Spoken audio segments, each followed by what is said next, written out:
Here's a quick video on if you have an issue with some sticky keys on your M3 MacBook Pro. This one had some liquid damage and the keys were very spongy. Now they are much better. The entire keyboard was like this. I'm going to show you with these two that I haven't done. You can see it's very spongy, odd click, whereas the rest are okay. Maybe this one too. You don't have to be as gentle as it makes out, but I would advise you be gentle in case you do break something. Now, one thing I would recommend is you buy the iFixit replacement replacement keycaps. They arrive like this. The flipped up ones are the ones I've replaced already, but the rest here are new. This is £23 plus shipping, all in about £30, about $30. Ships from Germany, very quick. They are basically identical to OEM. You can see there. So what we will do is we will replace this key and this key if they break. But generally, you won't really need to replace them.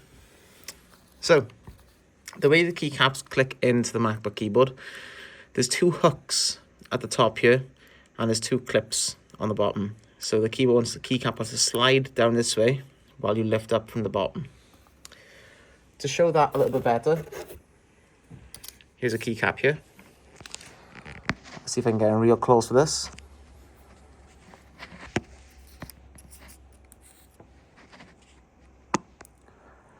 Hopefully you can see there, if I just get my little pointing tool. You've got two sliding clips either side here, and two almost clips here where you can fit like a bar. So let's go through the procedure of pulling one of these off. Now the procedure isn't very, sleek. You can probably do it on a nice way. The Apple method of doing it with the self-service repair is they have a adhesive with like a plunger that you can pull off. But if you have replacement keycaps, I don't think you need to be that gentle with it. So what I like to do is get the iFixit pick underneath here. And this is also from iFixit. And you can see some keys come off very easily like this. And then you can just literally pull it down and inspect the keycap. So let's take a look at this one. You can see some of the liquid damage in there. And if we compare that to, get it nice and up close here, you can see the two keys there. And it looks like this part here may have snapped, because it looks like it's missing a bit of a chunk there. But what we'll do is get this cleaned up. So what you want to do is get your tool. Now I have already gone through this with a bunch of isopropyl alcohol, so I would recommend you do that as well. It should be 99% or 97% isopropyl alcohol, just so it doesn't conduct any electricity and cause any more shorts. But something else is quite good is get your scraping tool and just scrape around the edges here, get into the corners, just to clean off any crap. The same thing for this keycap is what we'll do. We'll put it down here and we'll clean off some of this with the scraper. So I'll be back once that's done. So that was a good example of one that was actually broken. I'll show you on this replacement keycap here from the set. And I'll compare it to the one I pulled off the keyboard. If we get her nice and close here, you can see this clip here has been destroyed by the probably mix of goop and the alcohol, making the plastic a little bit fragile. And it's already quite fragile to begin with. And you can see how sticky this one is compared to this one.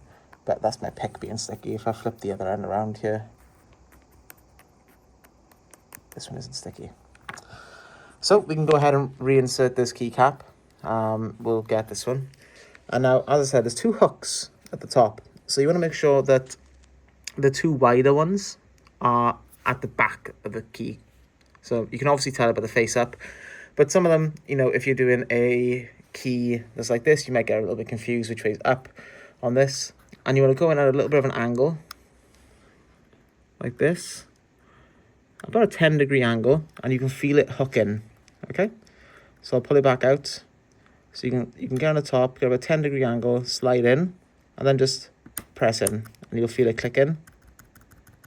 And now that's perfect. This one has a bit of a similar issue. You can hear the difference. So again, with this one, we'll just put this little pick in, and hopefully this one will come off a bit more like a normal keycap so you can see the process. So I am not that gentle with it because I have spares, but you want to try and wedge the pick underneath, give it a little bit of twist either side to pop those front clips off, and then you want to try and push back from the top here so it unclips the top ones, and then the keycap comes off. And again, what we can do is we can inspect this keycap. Let's take a look at this one. So this one looks quite good. It looks like this one will be okay to salvage, to be honest with you. But again, what we can do is we can compare it.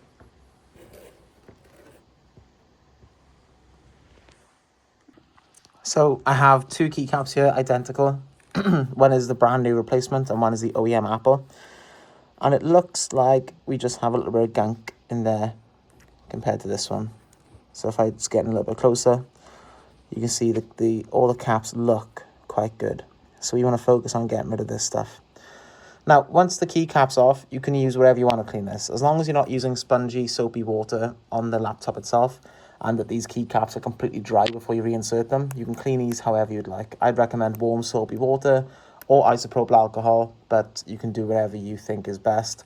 Just make sure that anything that touches the laptop itself isn't conductive of electricity, such as water, soapy water, whereas isopropyl alcohol is absolutely fine. Okay, so I've cleaned that one off quite a bit. This is the cleaned up keycap. And now what we're going to do is, again, just give it a little small scrape around the edges here, just to get any gunk out. And we're going to install it the exact same way. Now, with this keycap, like I said, you want the wider parting to be at the back. So that it goes in this way. So you can see there. And we want these to hook in. And push it in. And now, that's great. And that should be all the keycaps done. It does get a little bit fiddly with the spacebar, so I'll see, and some of these other stabilizing ones because of the metal bar. So let's see if I can show you how one of those are done. So with the spacebar, what you want to do is get your little pick underneath here. Slide that across. And then what I like to do is get a little sponger, or you could do another pick. Try and get that underneath as well. And then what we're trying to do is just gently separate it from the bar underneath, because the bar clicks into the keycap. So you can see here those clips unclipping there.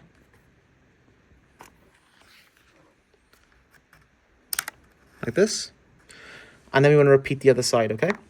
But you want to sort of make sure that when you do the other side, you aren't clicking the front ones back in. So just gently press it in there. And do the same thing here. Just gently come in here and lift this off. And want to work your way around the sides a little bit too. Just gently lifting the keycap out. Like this. And then at this point, you can just start pulling a little bit. And then you'll come to this side here where you might have two little metal bars still left in. And here you can just lift it up and have a little look underneath. And you'll probably see the two little bars are still connected. So it's just a case of getting that through without pulling off the metal bars, or the clips on the laptop rather, that hold the metal bars in. So we can just go in here and gently pry that up. Move it across here a little bit. And again, you don't have to be as gentle as some of the guides make out if you have replacement keycaps. But obviously, you don't want to break your replacement ones. This spacebar is the replacement one already, so it's a little bit more sturdy than the original Apple one, I think.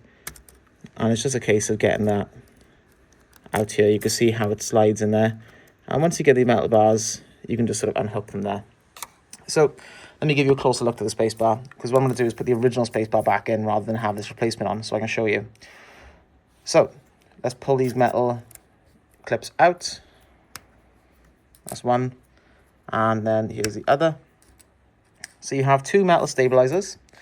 And this goes to the shift key, enter key, backspace key, the tab key, escape key. Any key that's a little bit wider than normal will have these stabilizers in. So this is one of the space bars here. Let's get the original space bar back so you can see this one.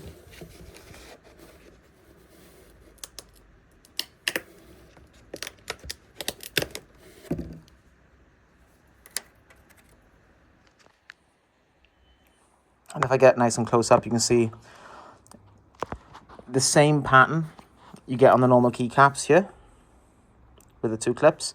And then these little clips on the edges, these are the clips for the bar.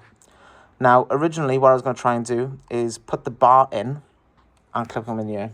But what I learned since is that it's much easier to put the bar on the actual keyboard base and then clip the keycap in and clip these edges in. So you have these two bars, and the way it works, you can see we have a little metal connector, or rather not a connector, sorry, a hook here. So you're going to do that on both sides. And what I found is quite easy to do if you use your little plastic sponger. Bring that right up to the edge there so that the actual stabilizer is up on the edge. Then you're going to do the same thing for the other one. So I'll just hook these in. Sorry, the filming isn't very good here. Doing it on my iPhone. There we are. So you get that in like this. And then what we can do is we can take the keycap. I'm going to go back with the original, just so I have my new one as a spare still, because I believe the issue is with the stabilizers not being cleaned, not the actual keycap itself. And again, this is a great example of the orientation. So you want to put those wider partings facing this way, as I said before. And a very similar thing, you want to just hook it in at about a 10-degree angle, being careful not to shift these stabilizers around too much.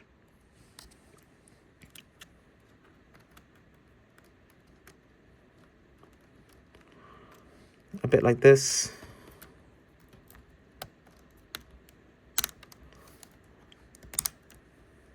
And then you put pressure along the edges here so that it clicks in to the stabilizers. And you can see a good example here. This one is one that hasn't gone through properly. So you can see it's not clicking back up. So that's no problem. We can just get back in with our pick, lift this up, lift it up again from this side. And it's just a case of going through and trying that process again. There's a lot of trial and error when you come to these bigger keys. They aren't the nicest to work with, but it is 100% doable. So let me get this one off and I'll come back to you when it's reinstalled. Okay, I got that reinstalled. The issue was I didn't have the two clips at the top hooked in properly, but now it works great. Now, I've overhauled this entire keyboard, and now all the keys are great. The one annoying thing to be aware of with the Mac is it's really difficult to turn off and keep turned off. I still haven't quite figured out how to keep it turned off when it's having its funny 5 minutes. So it's difficult to get a good baseline to test the keyboard and really get in there. What I found best is the lock screen like this. This is a great place to lock the laptop and then you can't really do any inputs. But sometimes it likes to unlock with the Apple Watch. Or when you're doing the enter key, you may press enter a few times and then it's going to lock you out of your laptop. So just bear with. I think I locked myself out for 15 minutes, but it's very doable. You don't have to replace the keyboard or take anything out in the bottom if you have light liquid damage and some sticky keys. You just need the iFixit kit, which I'll link in the description of the video. The replacement keycaps, I'll link the ones for the UK keyboard for this particular M3 Pro MacBook Pro. I'll also link some of these tools I've used that really helped. Isopropyl alcohol you'll have to get from wherever you can get your alcohol locally. Here in the UK, you can get some online, or you can get some in some of the stores.